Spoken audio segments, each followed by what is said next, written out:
Hey, it's Peter Rosenberg of Ebro in the Morning, and there's a lot of history in the hallways of Hot 97. And here's a classic story about Kanye West.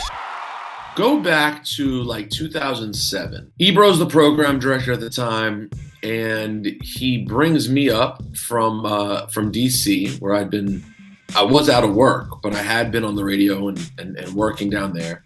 And he says he wants to give me a late night show, and he wants to start incorporating me into the fabric of the radio station.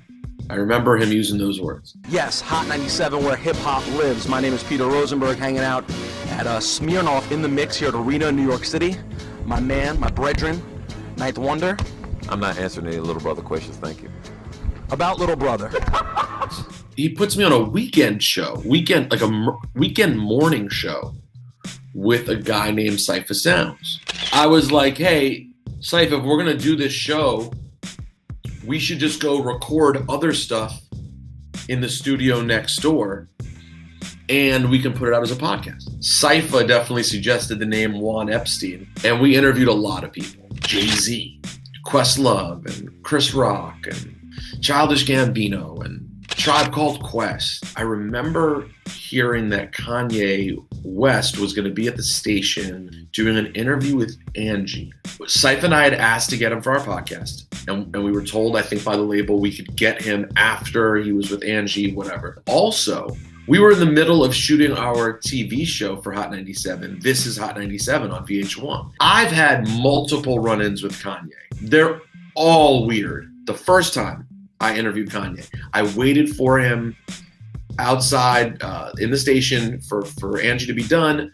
I walked with him in the elevator. I interviewed him, and like, our energy doesn't get along. I'm like, yo, 808s and Heartbreak comes out today. What's up? Which is sort of a big deal, 808s and Heartbreak? Yeah, sort of.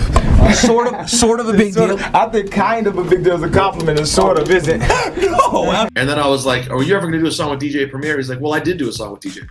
What do we have to do to get Kanye on a Primo track?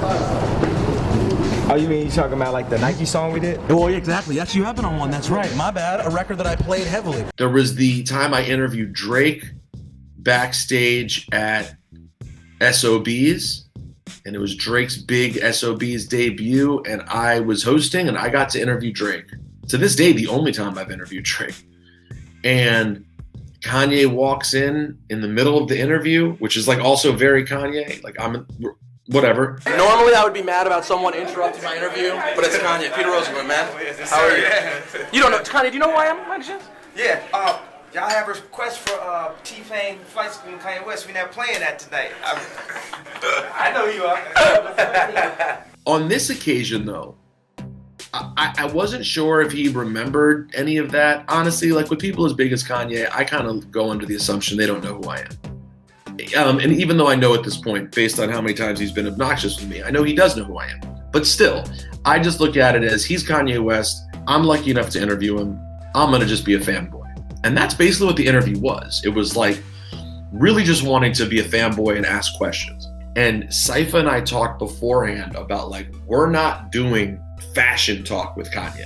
Like, that is his one ep appearance has to be about hip hop or we failed. We brought up the Lyricist Lounge album on Raucous. Cypher had actually been an A&R on this project. And Cypher is actually the one who I believe turned down Kanye and was like, we don't need you rapping on it. Like, we want beats, we don't need raps. But the story that Kanye tells on the podcast that he ends up telling was basically just him ripping Jared and Brian, the two dudes who ran Raucous Records. Hey, Jared and Brian, this is Kanye West talking to you. This is the greatest moment of your hip-hop life. You passed on signing me because I didn't have a look. I wasn't official enough. You didn't like the way I rap. But guess what? I thunk myself to annihilate and become the most important hip-hop musician of all times. And I'm just getting started. Jared, what is the names Jared again? Brian. I done already forgot your name. And that's even important to you. And I remember afterwards feeling a little bad that it happened the way it did. But at the same time, I mean, what he said is true. Jared and Brian probably did love being dissed by Kanye. Like, on some level, it's very entertaining. I mean, I've been dissed by Kanye. It's part of being, it's a sign that you were in hip hop. You can say you were there if on the record Kanye dissed you at some point. I can say a lot of things about Kanye West that are, disparaging and irritating about him in recent times. I will never disparage how iconic a hip hop star he is.